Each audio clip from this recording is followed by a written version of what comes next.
नमस्कार, आप देख रहे हैं हमारा खास शो प्रार्थना हो स्वीकार। आपके साथ मैं हूं अदिति। आस्था के आज के सफर में आज हम आपको लिए चलेंगे विंध्याचल की पहाड़ियों में, एक ऐसे धाम पर जहां हुआ था भगवान श्री कृष्ण और जामवंत के बीच 27 दिनों तक घनघोर युद्ध, और जिसके बाद मिटा था माधव के सर से एक कलंक। जामवंत की पुत्री जामवंती के साथ इसी गुफा में हुआ था श्री कृष्ण का विवाह, और कहते हैं कि इस गुफा से जुड़ी स्यमंतक मणि की कथा, और साथ ही यहां एक ऐसा बीजक लिखा गया जिसने इस गुफा को खजाने से जोड़ दिया। तो चलिए करते हैं इस चमत्कारिक गुफा की पड़ताल।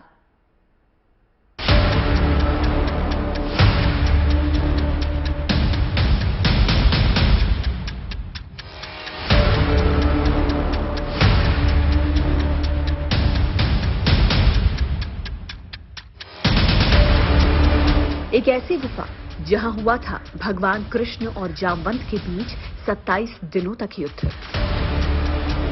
विंध्याचल की पर्वतमाला में बनी इसी गुफा में जाकर मिटा था भगवान कृष्ण पर लगा चोरी का कलंक।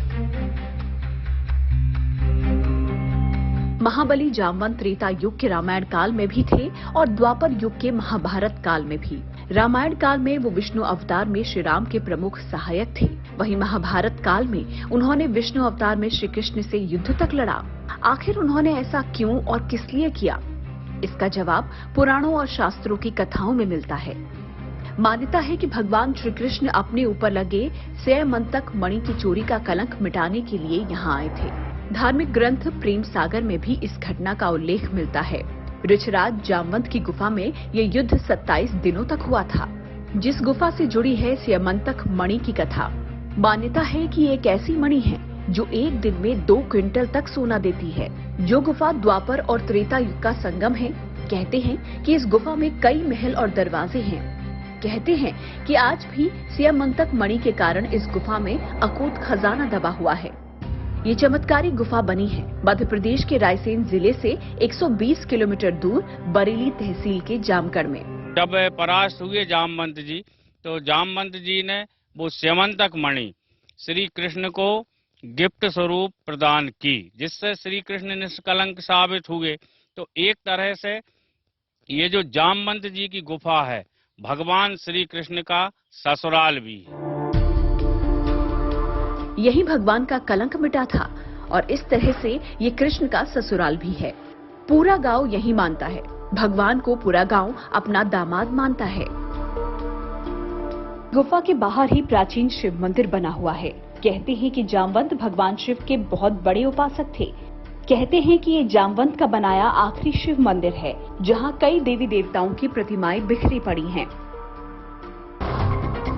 दावा किया जाता है कि आज भी यहाँ पर जामवंत के पैरों के निशान बने हैं, जो पहाड़ी पर अचानक हुई किसी घटना की ओर इशारा करते हैं।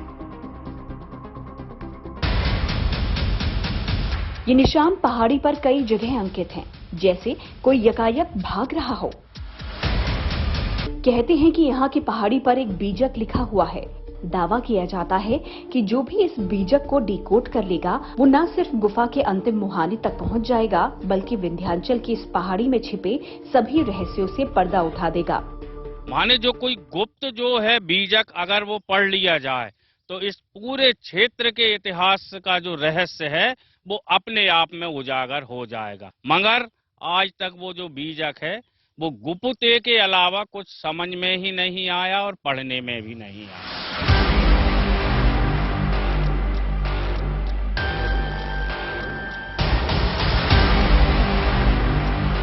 कहते हैं कि गुफा कहां तक जाती है, आज तक कोई भी इसका पता नहीं लगा सका। इसे नर्मदा जी में खुलती है कहीं ये गुफा, त्रिलोकचंद तक जाती है, बाढ़ी तक भी जाती है। तो इस गुफा के अंदर ऐसी संभावना है कि एक किला है। भागवत पुराण में इस गुफा का जिक्र मिलता है। एएसआई दावा करता है कि ये करीब 15 लाख साल पुरानी सभ्यता रही होगी। इस पौराणिक गुफा से कई मान्यताएं भी जुड़ी हुई हैं। कहते हैं कि अगर किसी बेकसूर इंसान पर कोई कलंक लगता है, तो वो सिर्फ इस गुफा के दर्शन कर ले तो वो निष्कलंक हो जाता है।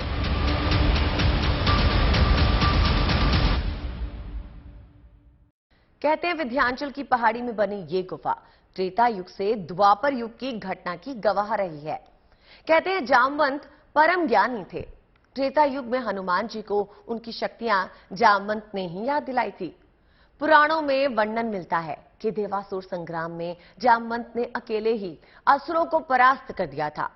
आज भी जामवंत की निशानियां विंध्याचल की इसी पहाड़ी पे मिलती हैं। जामवंत की इसी गुफा से जुड़ी है सेमंतक मणि की कथा। मान्यता है कि ये मणि एक दिन में 2 क्विंटल तक सोना देती है। श्री कृष्ण का विवाह जामवंती से हुआ था और आज भी जामगढ़ के वासी श्री कृष्ण को अपना दामाद मानते हैं।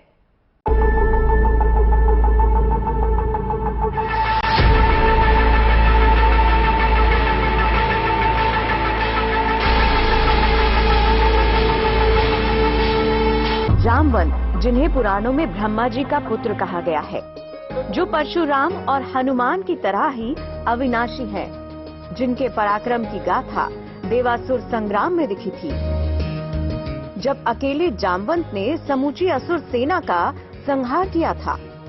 कथा है कि विधि के विधान से इस युद्ध की पटकथा त्रेता युग में ही लिख दी गई थी। कहते हैं कि एक बार जामवंत ने श्री राम से कहा कि मैंने कभी पराजय का मुंह नहीं देखा, तो मैं भी एक बार पराजय देखना चाहता हूँ।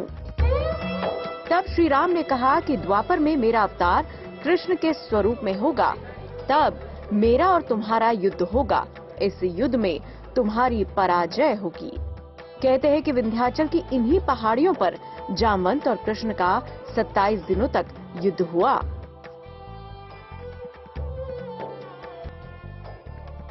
आखिर माधव को जामवंत से युद्ध क्यों करना पड़ा, तो इसके पीछे मिलती है एक कथा। कहते हैं कि सत्राजीत ने भगवान सूर्य की उपासना की, जिससे उन्हें सेमंतक मणि प्राप्त हुई। कथा है कि एक दिन भगवान कृष्ण चौसर खेल रहे थे, तभी सत्राजीत वो मणि को लेकर आया।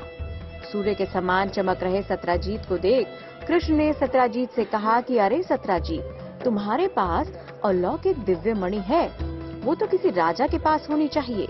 इस पर सत्राजीत वहां से तुरंत चला गया और मणि को घर के मंदिर में रख दिया।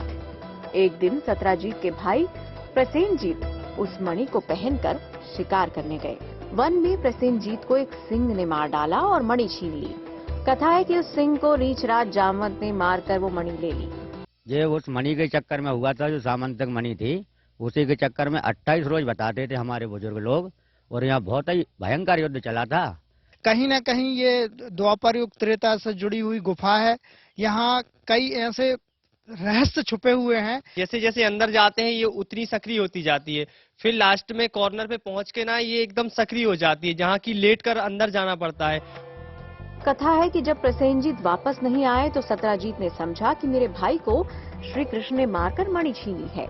चोरी का ये संदेह पूरी द्वारका में फैल गया। जब ये बात श्री कृष्ण को पता चली तो उन्होंने चोरी का कलंक मिटाने के लिए मणि की खोज में निकल पड़े। वो रीछ के पैरों के चिन्ह देखते हुए एक गुफा तक पहुँचे। गुफा में जाकर श्री कृष्ण ने देखा कि प्रकाशवान मणि को रीछ का एक बालक खेल रहा है। श्री कृष्ण ने मणि को उठा लिया। ये देखकर जामवंत क्रोधित हो गए। इस दौरान 27 दिनों तक दोनों में युद्ध होता रहा। कथा है कि 27 दिनों तक जामवंत ने केशव से युद्ध किया। हार देखकर जामवंत ने श्री राम को पुकारा तो प्रभु ने अपना वास्तविक स्वरूप दिखाया। जामवंत जी को आभास हुआ ये तो भगवान श्री राम है। फिर जामवंत जी नतमस्तक हुए, उनने अपने प्रभु राम को पहचाना और वो सेमंतक मणि उन्हें भेंट स्वरूप प्रदान की। कथा कहती है कि इसके बाद जामवंत ने सेमंतक मणि कृष्ण को दे दी और अपनी पुत्री जामवंती का विवाह भी कृष्ण के साथ कर दिया। जामवंत और कृष्ण के बीच जो 27 दिनों तक युद्ध हुआ, उसमें भगवान श्री कृष्ण ने जामवंत जी को परास्त किया। जब श्री जामवंत जी परास्त हो गए, उसके पश्चात जामवंत जी ने अपनी पुत्री जाम्बवती का विवाह श्री कृष्ण से किया। कहते हैं जामवंत की इन गुफाओं में आज भी टनों क्विंटल सोना छिपा है, जिसकी कुंजी यहाँ वर्णित बीजकों में लिखी है। अगर अपन प्रमाण को मान लें तो एक संभावना है ये इसमें जो किला हो सकता है, तो निश्चित रूप से यहाँ सोने का बहुत विपुल भंडार भी है। मान्यता है कि पहाड़ी पर जो पदचिन्ह बने हैं वो भगवान जामवंत की ही है। इसके पीछे कई कथाएं हैं। आज भी रायसेन के भगदेही में भगवान त्रिलोकचंद का एक मंदिर बना हुआ है, जिसका सिरा विंध्याचल की इन्हीं पहाड़ियों से जुड़ता है। मान्यता है कि विंध्याचल पर्वत पर जामवंत रहा करते थे। यहाँ के जामगढ़ भगदेही में आज भी जामवंत की कथाएं कही जाती हैं।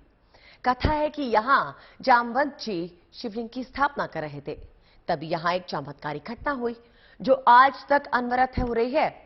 महादेव का ये धाम त्रेता युग से लेकर द्वापर युग तक की गाथाएं समेटे हुए है, जिसे आज त्रिलोकचंद महादेव के नाम से जाना जाता है, जो धरती के दगर्भ से धीरे धीरे बाहर आ रहे हैं।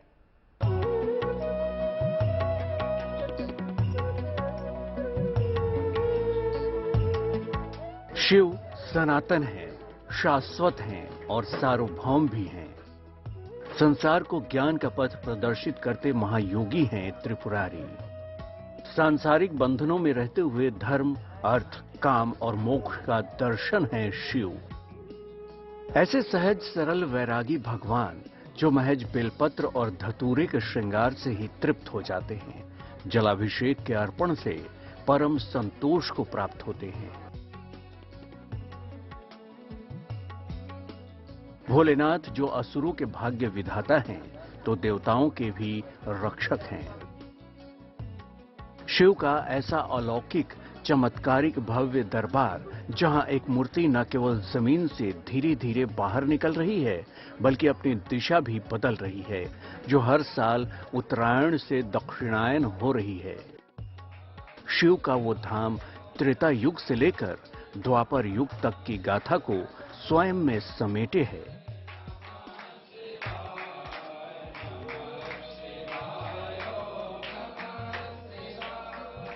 जहां लगातार 77 सालों से यज्ञ और हवन होता रहता है, भजन कीर्तन से मंदिर परिसर शिवमय रहता है।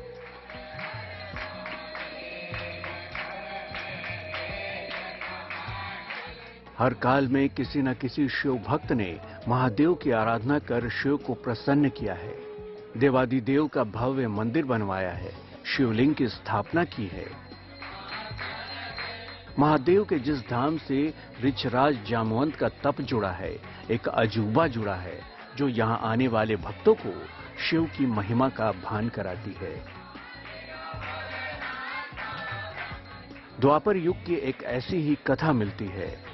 मध्य प्रदेश के रायसेन जिले से 120 किलोमीटर दूर विंध्याचल की पहाड़ी पर, जहां जामगढ़ और भगदेही में कैलाशपति का ये धाम त्रिलोकचंद महादेव के नाम से विख्यात हो चुका है।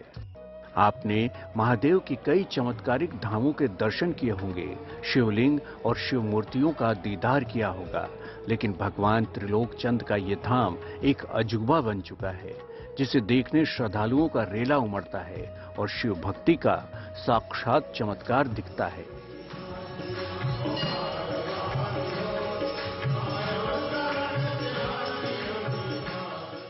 मान्यता है कि शिव के दरबार में भगवान जामवंत ही त्रिलोकचंद के स्वरूप में पूजे जाते हैं, जो मूर्ति अनादिकाल से अपने भक्तों को आश्चर्यचकित करती आ रही है। जो भी इस चमत्कार के बारे में सुनता है, उसकी आंखें फटी की फटी रह जाती हैं। भगवान शिव के इस दरबार में आखिर जामवंत जमीन में कैसे धंस गए, तो इसके पीछे छिपी है एक पौराणिक कथा। मान्यता है कि विंध्याचल की इन्हीं पहाड़ियों पर ऋक्षराज जामवंत रहा करते थे। जामवंत महाराज बहुत बड़े शिव भक्त थे। एक दिन जामवंत एक विशाल शिवलिंग की स्थापना कर रहे थे। जामवंत अर्धनग्न होकर महादेव की स्तुति भी कर रहे थे, तभी अचानक से उनकी बहन वहां आ जाती हैं। कथा है कि बहन के आते ही जामवंत गले तक जमीन में धंस गए और तब से ही वो यहां स्थापित हो गए। मान्यता ये भी है कि जामवंत जी की यही प्रतिमा धीरे धीरे जमीन से बाहर निकल रही है, जो आज कमर तक बाहर निकल चुकी है, और लोगों को विश्वास है कि एक दिन ये पूरी मूर्ति जमीन से बाहर आ जाएगी। आज महादेव के इस मंदिर की ख्याति दूर दूर तक फैल चुकी है। चैत्र मास की नवरात्रि में यहाँ यज्ञ होता है जो 77 साल से हर साल यहाँ होता आ रहा है। मंदिर में लोगों की अगाध आस्था है। जिन लोगों की मन्नत पूर्ण हो जाती है वो मंदिर में भजन मंडलियों को बुलवाकर भजन कीर्तन करवाते हैं और बाबा को कोटि कोटि प्रणाम करते हैं। इस मंदिर में बच्चों के मुंडन संस्कार की भी परंपरा है। मन्नत पूर्ण होने पर भक्तगण भगवान को चढ़ावा चढ़ाते हैं और अपने बच्चों का मुंडन संस्कार करवाते हैं। आज बाबा का ये धाम तीर्थ बन चुका है। महादेव के देश और दुनिया में अनगिनत शिवालय हैं, देवालय हैं, जहां आस्था बम बम भोले का जयकारा लगाती है, अपने इष्ट देव को शीश झुकाती है। तो इसी के साथ प्रार्थना हो स्वीकार में बस इतना ही। मुझे आनी अदिति को दीजिए इजाजत और देश और दुनिया की बाकी खबरों के लिए आप देखते रहिए GNT यानी